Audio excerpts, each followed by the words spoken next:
Welcome to In Your Face. I'm Jack Dorsey, here along with Virginia Bree and James Agavitas. We're talking Boston Red Sox today, as even though they're in first place, there are some clear problems that need addressing. And we're going to start off with the third base situation.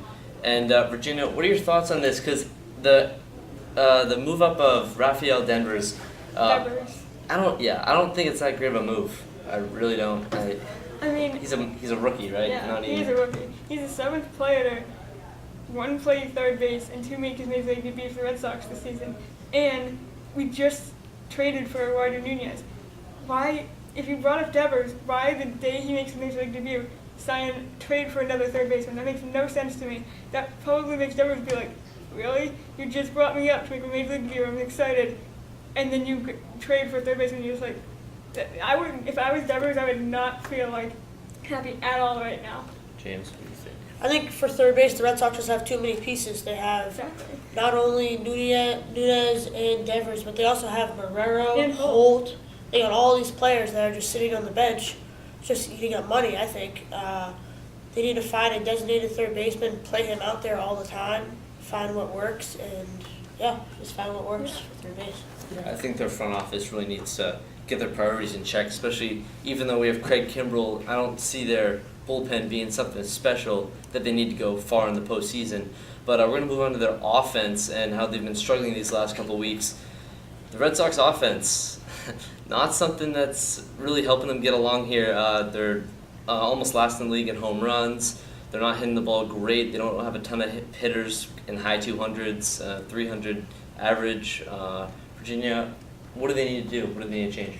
Well, I think everybody going into the season probably knew that the offense was going to go down a little bit. I mean, we lost David Ortiz, but I don't think they knew it was going to go down this far. I feel like everyone kind of fed off of Ortiz last year, but he's not here anymore. You need to feed off other people.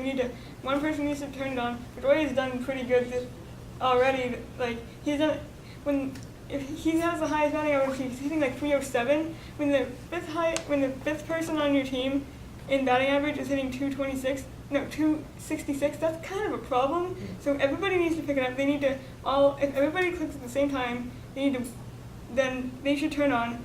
But they also need to make sure that they're doing their research. They're, they need to make sure they're ready for everything, and they need to not swing at the outside, like the high outside pitches, or try to make sure they don't get fooled on pitches. Like if he throws it to you once and you don't swing it at the ball, if it goes in the same place again and he throws like a sinker or something, don't swing at it if it went out of the strike zone last time. And if you have two outs and it's two strikes, you should definitely swing at it. They just need to be smarter at the plate. James? I think the biggest problem for the Red Sox offense is that their best players aren't quite performing. Bogarts is having an off year. Betts is having an off year. I just think what they need most is just not clicking. And I think something needs to happen there, whether it's like a change in the lineup or change positions or something like that. But just the best players right now are their rookies, like Benintendi. You have Jackie Bradley's having an okay year, but I think Pedroia's hitting well this year. But Bogarts has really been slipping lately. His batting average has dropped quite a bit, and Betts from the start hasn't really had a tremendous year at the plate. Yeah, he's been alright. Yeah, that makes sense. Red Sox, they definitely need some changes, but one change needs to happen inside the clubhouse. David Price and Dennis Eckersley going at it on a plane. What happened here? What do you think of this? I mean, I feel like if you're in Boston, you can't be that sensitive to the point where you can't take criticism by someone commenting on them. Like, if they make a comment and they're literally saying that they did the same thing, he's basically marking it out like, hey, you did this, I did this, we all do it, you still need to do this. Like, he shouldn't have gotten that.